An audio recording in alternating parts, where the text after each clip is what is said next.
నమస్తే welcome to our channel నేను పద్మిని ప్రస్తుతం పాటు జర్నలిస్ట్ సిద్ధు గారు మనతో పాటు ఉన్నారు మాట్లాడదాం నమస్తే సిద్ధు గారు నమస్తే అమ్మా సిద్ధు గారు రకరకాల ఇష్యూస్ మీద మీరు మీ వాయిస్ ని వినిపించడం అనేది అందరికీ తెలిసినటువంటి విషయమే మీరు పరిచయమే ప్రజలకి ప్రత్యేకించి మాట్లాడాలి అంటే ఈ లవ్ జిహాదీ అంశాల మీద అయితే ఖచ్చితంగా చాలా గట్టిగా మీ వాయిస్ ని వినిపిస్తూ ఉంటారు అయితే రీసెంట్ టైమ్స్ లో ఇప్పుడు జానీ మాస్టర్ తన మీద ఒక ఎలిగేషన్ ఏంటి కేసు కూడా పెట్టింది అమ్మాయి కేసు పెట్టింది సో చాలా మానసికంగా అమ్మాయిని హింసించడం మానసికంగా శారీరకంగా హింసించడం ఈ అంశాన్ని అసలు ఎలా చూస్తారు ఇది ఎటువంటి పరిణామాలకి దారి తీస్తుంది అని అనుకోవచ్చు అంటే తనే కాకుండా తన వైఫ్ కూడా హెల్ప్ చేసింది ఈ విషయంలో అని అంటే చాలా ఆశ్చర్యం అనిపించింది జనరల్గా ఒక హస్బెండ్ ఎవరైనా ఇల్లీగల్ అఫైర్ పెట్టుకున్నారు అని అంటే ఏ వైఫ్ ఒప్పుకోదు కానీ ఈ వైఫ్ సహకరించింది అని అంటే ఎట్లా చూడొచ్చు ఈ అంశాన్ని what is your thought process or what is your analysis first of all Jani master అనేసరికి ఈయన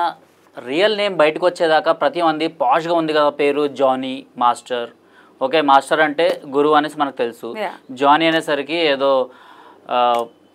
ఫారినరు అంటే అక్కడ నుంచి వచ్చిన వాళ్ళు అలా సమ్ క్రిస్టియన్ నేమ్ అట్లా అనుకున్నారు చాలా మంది బట్ ఇతని ఒరిజినల్ నేమ్ వచ్చేసి షేక్ జానీ బాషా ఓకే ఎస్ సో చాలా మంది ఇప్పటికీ మన మీడియాలో కూడా జానీ మాస్టర్ అని JANI జానీ అని రాసే బదులు JOHNNY అనేసి జానీ అంటే ఏదో పవన్ కళ్యాణ్ ఫ్యాన్స్ అనేసి అంటే ఈయన కూడా జనసేన నుంచి వర్క్ చేస్తున్నాడు జనసేన నుంచి వాయిస్ వినిపిస్తున్నాడు పవన్ కళ్యాణ్ ఫ్యాన్ కదా అనేసి చాలా మంది సపోర్ట్ చేసిండ్రు అక్కడ జానీ కనెక్ట్ అయింది ఇక్కడ జానీ కనెక్ట్ అయింది సో ఇలాంటి మాస్టర్ మాకు ఉన్నాడు అనేసి బట్ వెనకాల మనం తవ్వి చూస్తే జస్ట్ ఆయన హిస్టరీ ఏంది అనేసి తెలుసుకుంటే షేక్ జానీ బాషా సో ఇది అంటే ఇక్కడ మెయిన్గా నేను కూడా వాయిస్ రేస్ చేయాల్సింది ఎందుకు వచ్చింది అంటే ఇక్కడ మతం మార్చుకో అనేసి ఎవరైతే కొరియోగ్రాఫర్ ఉందో అమ్మాయి పాపం అమ్మాయి చాలా చిన్న అమ్మాయి అలాంటి 21 అండ్ ఇతనికి వచ్చేసి 40 అబౌవ్ 41 42 సంథింగ్ ఉంటుంది సో ఇంత గ్యాప్ ఉన్నా కూడా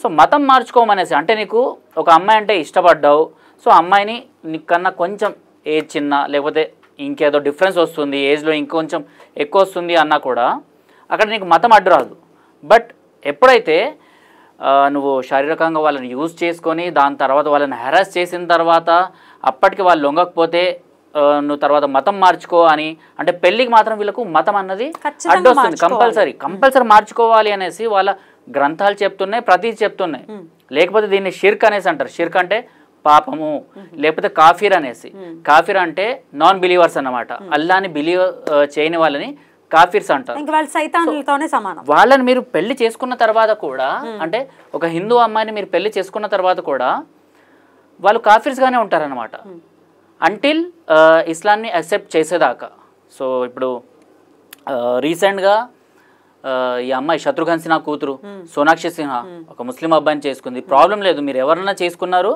అది మీ ప్రేమ ప్రాబ్లం లేదు కాకపోతే ప్రాబ్లం ఎక్కడొస్తుంది అంటే అవతల రాడికల్ ముస్లిమ్స్ ఎవరైతే ఉన్నారో వాళ్ళందరూ దీన్ని ఎలా పోర్ట్రే చేస్తున్నారు అంటే నువ్వు హిందూ అమ్మాయిని అంటే నేను ఏదో నా మాటలు చెప్పట్లేదు నేను రియాలిటీగా వాళ్ళ సోషల్ మీడియాని కనుక మనం చెక్ చేస్తే సోషల్ మీడియాలో జావేదో ఉంటుంది ఆ అబ్బాయి పేరు సో నేను నేమ్స్ నేను పట్టించుకోను అక్కడ మీరు ప్రేమ పెళ్లి కనిపిస్తుంది ప్రేమ పెళ్లి చేసుకున్నారు మీ ఇష్టం మీరు మేజర్ మాకేం సంబంధం లేదు ఇలాంటి ఎన్నో కేసులు చూసాము ఎన్నో కేసులు సాల్వ్ చేసాము ఎన్నో కేసులు ఇప్పటికీ సాల్వ్ చేయడానికి ట్రై చేస్తున్నాము అమ్మాయిలు వినరు అమ్మాయిలు ఎలా ఉంటారు ఇట్లా చాలా అంటే ఇందులో ఇంకొక మెయిన్ పాయింట్ కూడా నేను చెప్తాను అది కేరళ స్టోరీ మీరు కనుక చూసి ఉంటే అందులో ఒక రకమైన మత్తు ఇస్తారనమాట మత్తు డ్రగ్ సో అలాంటివి ఇస్తారన్నమాట అట్లాంటి రియల్ కేసెస్ మీరు చూసారా రియల్ కేసెస్ చూసాం కాబట్టి మన ఇప్పుడు మీరు జర్నలిస్ట్ నేను జర్నలిస్ట్ మనకెవరైనా ప్రెస్ క్లబ్లో ప్రెస్ మీట్ పెడితే మనం వెళ్ళిపోతాం అక్కడికి ప్రెస్ మీట్లో ఒక తల్లిదండ్రులు అనమాట ఇక్కడ ఓల్డ్ సిటీ నుంచి పాపం వాళ్ళు ఎక్కడో మహారాష్ట్ర నుంచి వచ్చి ఇక్కడ వర్క్ చేసుకుంటున్నారు అది కూడా వర్క్ అంటే ఏదో జాబ్ కాదు కూలి పనులు చేసుకుంటున్నారు వాళ్ళ 18 ఏళ్ళ అమ్మాయి చిన్నప్పటి నుంచి ఆమెకు ఒక ముస్లిం అమ్మాయి ఫ్రెండ్గా ఉండింది నేను అంత క్లియర్గా ఎందుకు చెప్తున్నాను అంటే ప్రెస్ క్లబ్లో వాళ్ళు ప్రెస్ మీట్ పెట్టి దీని గురించి ఏడ్చారు వాళ్ళు సో చిన్నప్పటి నుంచి ఒక ముస్లిం అమ్మాయి ఆమెకు ఫ్రెండ్గా ఉండేది ఇద్దరికి ఏజ్ వచ్చేసింది 18 వరకు వచ్చేసారు అంటే మేజర్ అయిపోయారు అకార్డింగ్ టు లా మేజర్ అయిపోయిన వెంటనే ఆ అమ్మాయికి పాస్పోర్ట్ ఎలా వచ్చింది నాకు ఇప్పటికీ 38 years నాకు పాస్పోర్ట్ ఇవ్వడానికి నా మీద కేసులు ఉన్నాయా నా మీద ఏముంది అనేసి. ఇంతకుముందు నేను ఆ భైన్సా అల్లర్ల పైన రిపోర్టింగ్ చేసినందుకు నా పైన కేసులు ఉన్నాయి. సో నాకే పాస్పోర్ట్ ఇప్పటికి రాలేదు.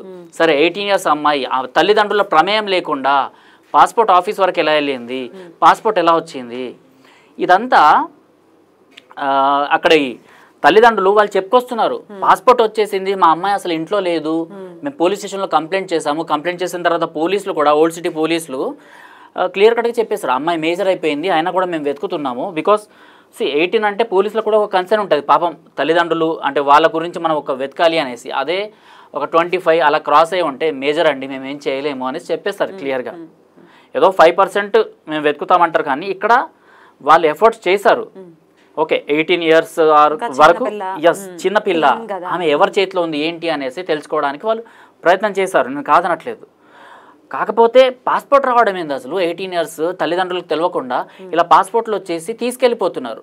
సో ఇక్కడ ఎవరి ప్రమేయం ఉంది, ఇంకొక అమ్మాయి ఉంది కదా వాళ్ళ ఫ్రెండ్, వాళ్ళ ఇంట్లోనే పెరిగిన అమ్మాయి. సో ఈ తల్లిదండ్రులు కూడా చెప్పుకొచ్చారు అనమాట. ఆ అమ్మాయిని మాట్లాడదాం అనేసి పిలుచుకొచ్చిన తర్వాత పోలీసుల ముందర మాట్లాడితే ఆ అమ్మాయి క్లియర్గా చెప్పేస్తుంది ఆ అమ్మాయి మేజర్ అయిపోయిందంట. 18 years అమ్మాయి ఇంకొక 18 years అమ్మాయిని, ఆ అమ్మాయి మేజర్ అయిపోయింది, ఆమె ఇష్టం ప్రకారం ఇస్లాం తీసుకుంది, వెళ్ళిపోయింది, మీరెవరు అడగడానికి. అంటే ఈ లాస్ ఎక్కడి నుంచి వస్తున్నాయి?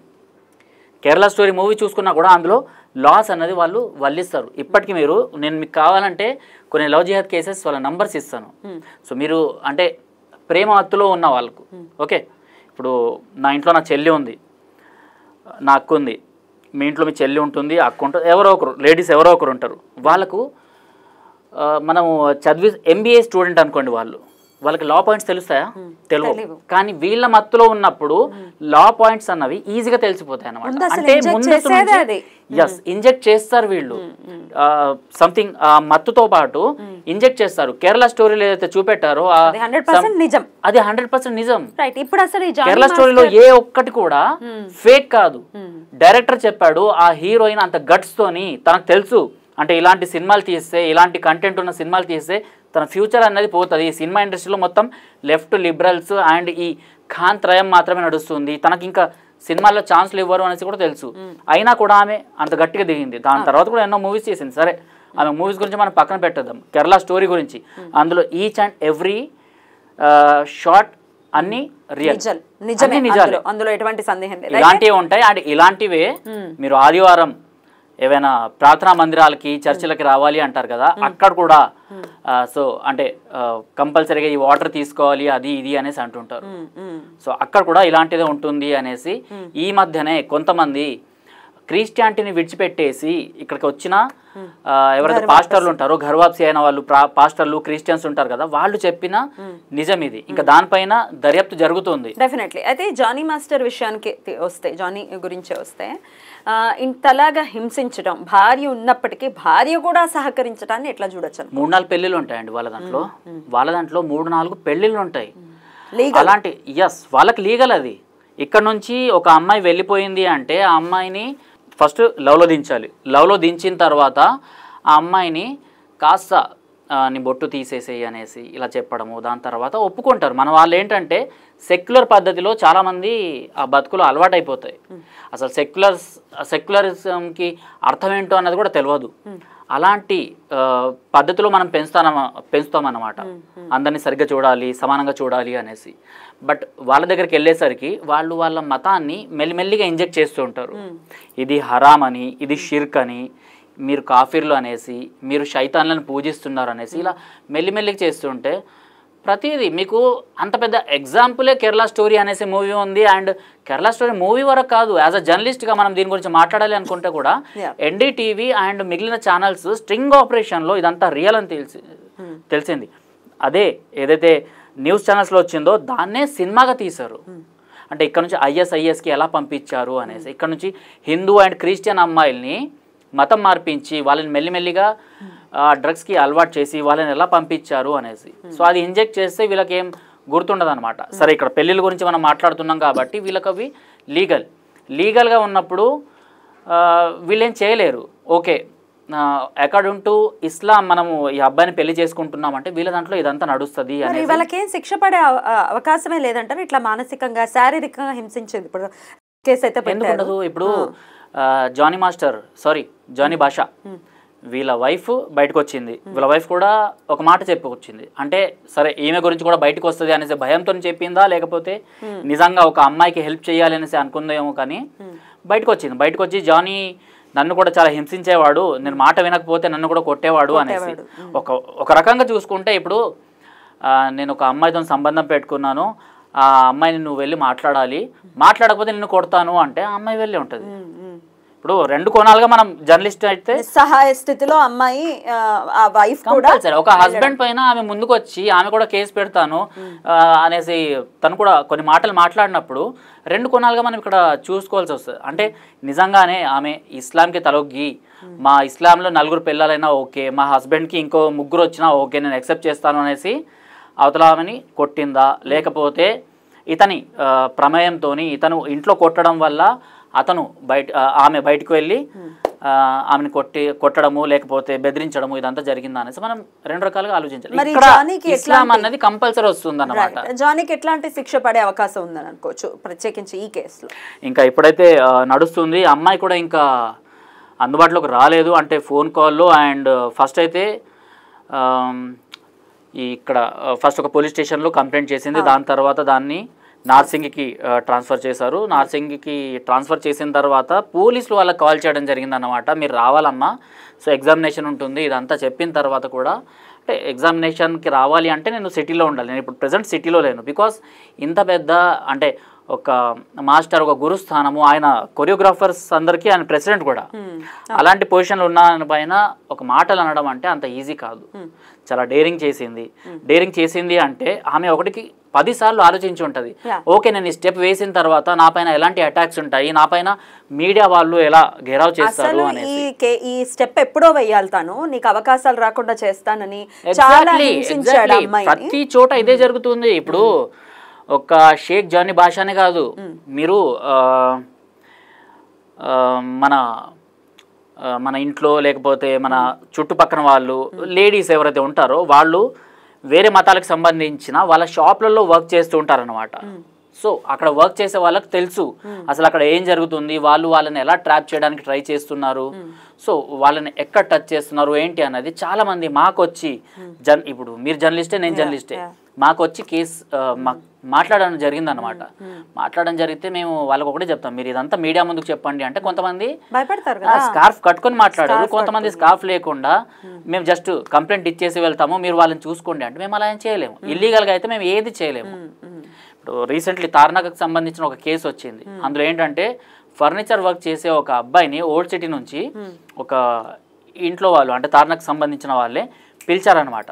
పిలిచిన తర్వాత ఫర్నిచర్ వర్క్ చేయాలి అంటే 1 మంత్ పడుతుంది, సో నేను ఇక్కడ దగ్గర ఎక్కడైనా ఉంటాను అంటే వాళ్ళు మా ఇంటి ముందర ఒక చిన్న రూమ్ ఉంది, ఆ రూమ్లో మీరు ఉండొచ్చు అనేసి చెప్పేశారు. సో ఆ రూమ్లో ఉన్న అబ్బాయి వాళ్ళ వైఫ్ అండ్ వాళ్ళ 2 పిల్లల్ని కూడా అక్కడ తీసుకొచ్చిండు అనమాట. అంటే వీళ్ళు కూడా ఇక్కడే ఉంటారు, నేను మళ్ళీ అటు ఇటు ట్రావెల్ చేయలేను, వర్క్ డిస్టర్బెన్స్ ఉంటుంది కాబట్టి తీసుకొస్తామంటే వాళ్ళు ఏమనలేదు. ఆ తర్వాత వితిన్ 15 డేస్లో ఆ అబ్బాయి ఈ అమ్మాయిని లేవనేసుకుని పోయాడు. ఓకే, ఓనర్ కూతుర్నే తీసుకుని వెళ్ళిపోయిన తర్వాత అంటే ఇక్కడ ఒక హిందూ అమ్మాయిని ఒక హిందూ అబ్బాయి విడిచిపెట్టాలి అంటే 6 months లేకపోతే 1 year ప్రొసీజర్ ఇదంతా ఉంటుంది. అంటే పెళ్ళైనా 6 months తర్వాత 8 months తర్వాత ఇదంతా ప్రొసీజర్ అనేది స్టార్ట్ అవుతుంది లీగల్గా. బట్ ఇక్కడ అలా ఏం లేదు, తలాక్ అనేసి 3 సార్లు చెప్పేస్తే తలాక్ అయిపోయింది అనేసి అతను చెప్పగానే ఈ అమ్మాయి నమ్మేసింది. కాకపోతే ఇప్పుడు తలాక్ అన్నది కూడా రద్దు చేసింది. అది కూడా వీళ్ళకు అంటే వీళ్ళు యాక్సెప్ట్ చేయరు, తలాక్ అనేది రద్దు చేసిన బేఖాతరు చేస్తున్నారు. బేఖాతరు చేస్తూనే లేదు నేను తలాక్ చెప్పేసినా కాబట్టి ఆమెకు నాకు సంబంధం లేదు మనం ఇద్దరం ఓకే అనేసి తీసుకెళ్ళిపోయింది అనమాట. వాళ్ళకి సంబంధించిన చెల్లి మమ్మల్ని వచ్చి అప్రోచ్ చేసింది, మా అక్కని ఇలా తీసుకెళ్ళిపోయారు అంటే మేమేం చెప్తాం, అమ్మాయి ఆల్రెడీ పెళ్లి చేసుకుంది, ఆ అమ్మాయి ఇప్పుడు ప్రెగ్నెంట్ ఉంది అని చెప్తున్నారు మీరు, సో మేమేం చేయలేమని చెప్పేసి.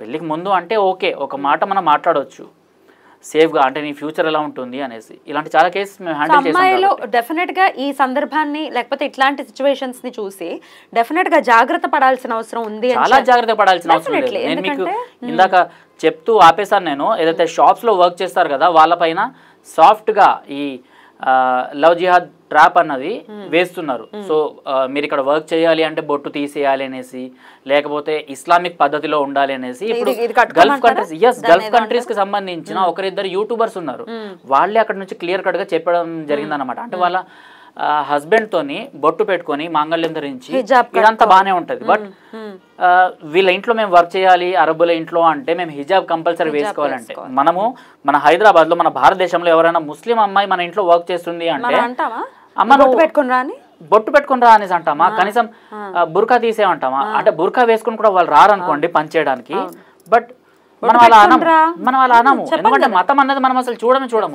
ఆమెను ఇంకా మన ఇంట్లో తిండి పెడతాము, భోజనం పెడతాము, అందరినీ బాగానే చూసుకుంటాం. బట్ వేరే కంట్రీస్లో అలా ఉండదు. అక్కడ ఎలా ఉంటుందో ఇక్కడ కూడా అలానే ఉంటుంది. సో అక్కడ ఏ లాస్ అయితే నడుస్తాయో అలాంటి లాసే మాకు ఇక్కడ కావాలి అనేసి వీళ్ళందరూ ఇదంతా చేస్తారనమాట.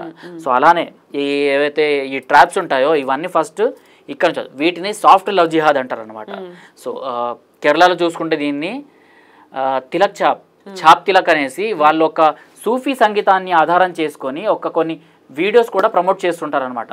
అందులో హిందూ అమ్మాయిని ఈ ముస్లిం అబ్బాయి ఓకే నాన్ హిందూ అబ్బాయి ఆమెని ప్రేమించే టైంలోనే సో ఆమెకు సంబంధించిన శారీ అయినా లేకపోతే సల్వార్ కమీజ్ అయినా అంటే హిందువులు ఇవి ధరిస్తారు కదా, వాటి బదులు బుర్ఖా ఇవ్వడము, లేకపోతే ముస్లిం బట్టలు ఇవ్వటము, ఇవి ధరించని చెప్పడము, హిజాబ్ ధరించని చెప్పడము. దాని తర్వాత అదే వీడియోలో స్పష్టంగా, అంటే ఇది మా రిఫ్లెక్షన్ ఛానల్ ద్వారా మేము ఒక వీడియో చేసామన్నమాట కేరళ వాళ్ళకి కౌంటర్గా.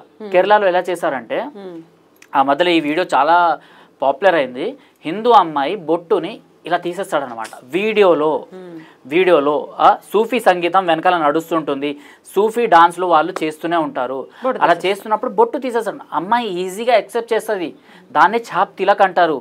మీరు ఇప్పుడు యూట్యూబ్లో కోక్ స్టూడియో అని కొట్టి దాని పక్కన ఛాప్ తిలక్ అని టైప్ చేయండి, అందులో ఇవన్నీ వస్తాయన్నమాట. అందులో లిరిక్స్ మనకు అర్థం కావు, అందులో ఉర్దూ ఇవన్నీ ఉంటాయి. కాబట్టి మనం సంగీతాన్ని మాత్రమే ఓకే సూఫీ సంగీతం అంటే ఇస్లాం అండ్ హిందూ కల్చర్లకు ఒకటిగా చేసే ఇది అనుకుంటాం. బట్ అక్కడ ఒకటిగా చేస్తుండేవారిని నీ ఇంట్లో నుంచి హిందూ అమ్మాయిని ముస్లిం ఇంటికి తీసుకెళ్తున్నారు. అదే సూఫీ సంగీతంలో ముస్లిం నుంచి అటు వెళ్ళింది అంటే చంపేమని చెప్పేస్తున్నారు. ఎస్, సరూనగర్ లో నాగరాజ్ అనేసి ఒక అబ్బాయి ముస్లిం అమ్మాయిని పెళ్లి చేసుకున్నాడు. NSCRPS అనేసి ఎస్సీ రిజర్వేషన్ పరీక్షణ సమితి నుంచి మోహన్, అరవింద్ అండ్ వీళ్ళ టీం వెళ్ళి ఎస్సీ అబ్బాయిలు, అతను ఎస్సీ అబ్బాయి కాబట్టి చంపింది ఎస్సీ అబ్బాయి కాబట్టి అతనికి అండగా నిలబడి న్యాయం జరిపించిండ్రు. నడి రోడ్డు పైన నాగరాజుని నరికేసిండ్రు. అది కూడా ఎంత 2 years తర్వాత. ఆ 2 yearsలో ఆ అమ్మాయి అంటే వాళ్ళ చెల్లి, నరికేసిన అతని చెల్లి ప్రెగ్నెంట్ ఉందని తెలుసు, అయినా కూడా వాళ్ళ బావని వీడు చంపుకున్నాడు. అంటే ఇలా రియాలిటీ అన్నది ఇలా ఉంది. బట్ బయట మాత్రం చాలా తప్పుగా పోర్ట్రే చేస్తున్నారు. మేము సూఫీ సంగీతం ద్వారా మేము 2 మతాలు ఒకటిగా ఉండాలి అనేసి కోరుకుంటున్నాము. కంపల్సరీ పడుతుంది. ఎందుకంటే ఇది అంత చిన్న కేసు కాదు. అండ్ ఈయన కూడా తప్పించుకొని పోవడానికి ఇప్పటికీ ఒక మెకానిక్ కాదు. బికాస్ జానీ భాష వచ్చేసి ఇంతకుముందు మెకానిక్, అలాంటి అతను ఇప్పుడు ఒక పొజిషన్ లో ఉన్నాడు. అదే ఆ పొజిషన్ ఆ పలుకుబడిని వినియోగించుకుని సంబంధం లేదు, అస్సలు సంబంధం లేదు. జానీ మాస్టర్ కంపల్సరీ శిక్షార్హుడు అండ్ జైల్ వెనక్కి కంపల్సరీ వెళ్తాడు.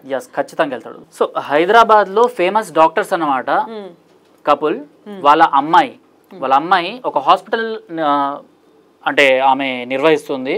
సో హాస్పిటల్ ఆపోజిట్లో ఒక బిర్యానీ కొట్టు నడిపే, ఒక ఇరానీ చాయ్ నడిపే ఒక అబ్బాయి అక్కడ వర్క్ చేస్తున్నారు అనమాట. సో అబ్బాయిని ఏదో హెల్ప్ అడగడం జరిగింది వీళ్ళు ల్యాండ్ ఇష్యూలో. సో అబ్బాయిని హెల్ప్ తీసుకోవడము, ఆ అబ్బాయి తర్వాత హెల్ప్ చేయడము, హెల్ప్ చేసిన తర్వాత ఈ అమ్మాయిని బుట్టలో వేసుకోవడము, బుట్టలో వేసుకున్న తర్వాత వీళ్ళిద్దరూ మేము పెళ్లి చేసుకుంటున్నాం అనేసి ఈ అమ్మాయి తన బొట్టును తీసేయడము, హిజాబ్ ధరించడము, అంటే హిందూగా ఉంటూనే ఇవన్నీ తీసేయడము, ఇంట్లో హిందూ దేవుళ్ళ ఫోటోలు ఏవైతే ఉన్నాయో వాటిని తీసేయండి అని చెప్పడము, అవన్నీ శైతాన్లు అని చెప్పడము. అంటే అప్పటిదాకా హిందూ పద్ధతిలో పూజలు చేసిన అమ్మాయి సడన్గా ఇవన్నీ తీసేయడం అనడం అంత ఈజీ కాదు. హిందూ దేవుళ్ళు అంటే మన తల్లిదండ్రులతో సమానం. మన తల్లిదండ్రుల్ని మనము తిడతామా? అంటే అప్పటిదాకా వాళ్ళు ప్రేమగా పెంచారు, నన్ను డాక్టర్ని చేశారు అన్న తల్లిదండ్రుల్ని మనం తిడతామా? తిట్టము. కానీ ఇది అక్కడ వరకు బ్రెయిన్ వాష్ చేసి తీసుకెళ్తున్నారు. అండ్ ఇక్కడ అమ్మాయి అంటున్నాను, కానీ ఆ అమ్మాయికి ఆల్రెడీ పెళ్ళయింది, 2 పిల్లలు ఉన్నారు. వాళ్ళ హస్బెండ్ని విడిచిపెట్టేసింది, వాళ్ళ ఇద్దరు పిల్లల్ని విడిచిపెట్టేసి. ఎస్, ఇలాంటి కేసెస్ చాలా నడుస్తున్నాయి. వీళ్ళకి ఏజ్తో సంబంధం ఉండదు. ఆ అమ్మాయి కన్నా ఈ అబ్బాయి చాలా ఏజ్ చిన్న అయినా కూడా ప్రాపర్టీ కోసం అక్కడ, అంటే నగరంలోని నడిబొడ్డులో ఉంది ఆ హాస్పిటల్. నేను హాస్పిటల్ డీటెయిల్స్ ఆ ఏరియా పేరు చెప్పినా కూడా ఈజీగా తెలిసిపోద్ది. బికాస్ ఒకప్పుడు హిందూ పద్ధతిలో ఆ లోపలికి వెళ్తే, ఆ హాస్పిటల్ లోపలికి వెళ్తే హిందూ ఫొటోస్ లేకపోతే వివేకానంద కోట్స్ కనిపించేవి. ఇప్పుడు లోపలికి వెళ్తే ఓన్లీ ముస్లిం స్టాఫ్ మాత్రమే కనిపిస్తుంది అనమాట. సో మొత్తం స్టాఫ్ని చేంజ్ చేసేసిండ్రు, హిందూ దేవుళ్ళ ఫోటోలు తీసేసిండ్రు. అండ్ వాళ్ళ తల్లిదండ్రుల్ని నేను ఇంట్లోంచి బయటకు వెళ్ళేంత సమయంలో మీరు అంటే నా కళ్ళ ముందర కనిపించొద్దు, మీరు బొట్లు పెట్టుకొని ఉంటారు, మీరు శైతాన్లను ఆరాధిస్తారు, ఇవన్నీ చెప్పడం అన్నాడు. అంటే ఇవన్నీ ఎక్కడి నుంచి వస్తున్నాయి అంటే, ఒక అమ్మాయి ఒక అబ్బాయిని సరే పెళ్లి చేసుకున్నావు, ఇష్టపడుతున్నావు, పెళ్లి చేసుకుంటున్నావు అనుకుంటే అది మీరు మేజర్ కాబట్టి ఏదైనా చేసుకోవచ్చు. హిప్నటైజ్ చేయడం అసలు చాలా ఆశ్చర్యం. అదే చెప్తున్నాను కదా, హిప్నటైజ్ చేయడానికి వాళ్ళు సంథింగ్ ఇలాంటివి అంటే ఏవైతే డ్రగ్స్ ఏవైతే ఉంటుందో ఇలాంటివన్నీ ఇచ్చి ఆ మత్తు ఇచ్చే టైంలో ఏదైతే నేరేట్ చేస్తారో, అంటే ఫలానా ఈ మతం ఇలాంటిది, మీరు ఇప్పటిదాకా మొక్కిన దేవుళ్ళు ఇలాంటి వాళ్ళు అనేసి. సో ఆ బ్రెయిన్ వాష్లో వాళ్ళు అలా కూర్చుండిపోతుంది, వాళ్ళకి బ్రెయిన్ వాష్ జరిగిపోతుంది అనమాట ఈజీగా. దాని తర్వాత సొంత తల్లిదండ్రుల మాటలు కూడా వీళ్ళు వినరు. అండ్ ఇంకా ఎవరు వచ్చి మాట్లాడడానికి ట్రై చేసినా కూడా వాళ్ళకి ఈ కేసెస్, ఈ నంబర్స్ ఇవన్నీ యాడ్ అయిపోతాయి అనమాట. ఇలాంటి పొజిషన్లో మనం బతుకుతున్నాం. ఇప్పటికీ మన తల్లిదండ్రులు ఇప్పటికీ జాగ్రత్తగా ఉండాలి అనేసి అయితే నేను చెప్పుకొస్తున్నాను. ఇలాంటి కేసెస్ యాజ్ అ జర్నలిస్ట్గా నేను చాలానే వింటున్నాను, చాలానే కేసు సాల్వ్ చేసిన అమ్మాయిలు వచ్చి కూడా ఈ సంవత్సరం రాఖీ కట్టేసి వెళ్ళారు. అంటే అన్న మమ్మల్ని మీరు సేవ్ చేశారు అనేసి. బికాస్ అలానే నేను ముస్లిం అమ్మాయిలు వచ్చి నేను హిందూ అబ్బాయిని పెళ్లి చేసుకుంటా అన్నా కూడా నేను వద్దని చెప్పేసా. బికాస్ మీ తల్లిదండ్రులు ఏదైతే నేర్పించారో వాటికి అనుగుణంగానే మీరు బతకాలి, అలానే చేసుకోండి, నేనైతే సపోర్ట్ చేయను అని చెప్పేసా. బికాస్ నాకు అంటే అవతలి మతాన్ని మన లోపలికి తీసుకురావాలి అనేసి దానికన్నా ఒక అమ్మాయిని సేఫ్ చేయడం. బికాస్ మీరు ఎంచుకున్న అబ్బాయి తప్పు కావచ్చు, బట్ సపోర్ట్ చేసినప్పుడు మాకు అదంతా తెలియదు. దాని తర్వాత తెలిసింది అంటే అరే ఒక అన్న అనేసి మనల్ని అన్న ఒక చెల్లి ఆమె లైఫ్ స్పాయిల్ అయిపోతుంటే, అది కూడా నా హిందూ మతంలో నుంచి ఒక అబ్బాయి స్పాయిల్ చేసినా ఎవరు చేసినా కూడా అది నాకే కదా పాపం. రైట్. సో ఇలాంటి కేసెస్ ఉన్నాయి, చాలా జరుగుతూ ఉన్నాయి. జాగ్రత్త అవసరం. రైట్. అమ్మాయిలు మాత్రం తస్మాత్ జాగ్రత్త. మీరు ఎవరిని ప్రేమిస్తున్నారు ఏమిటి అనేది ఖచ్చితంగా సమాజంలో జరుగుతున్నటువంటి అంశాలని దృష్టిలో పెట్టుకుని మీరు, మీ తల్లిదండ్రులు కూడా ఉన్నారు, వాళ్ళ ఆశలు ఏముంటాయి, వాళ్ళ ఆశయాలు ఏముంటాయి అనేది కూడా మనం ఆలోచించాలి. ప్రేమ ఒక్కటే కాదు జీవితం అనేది ఖచ్చితంగా ఈ సందర్భంలోనైనా మనం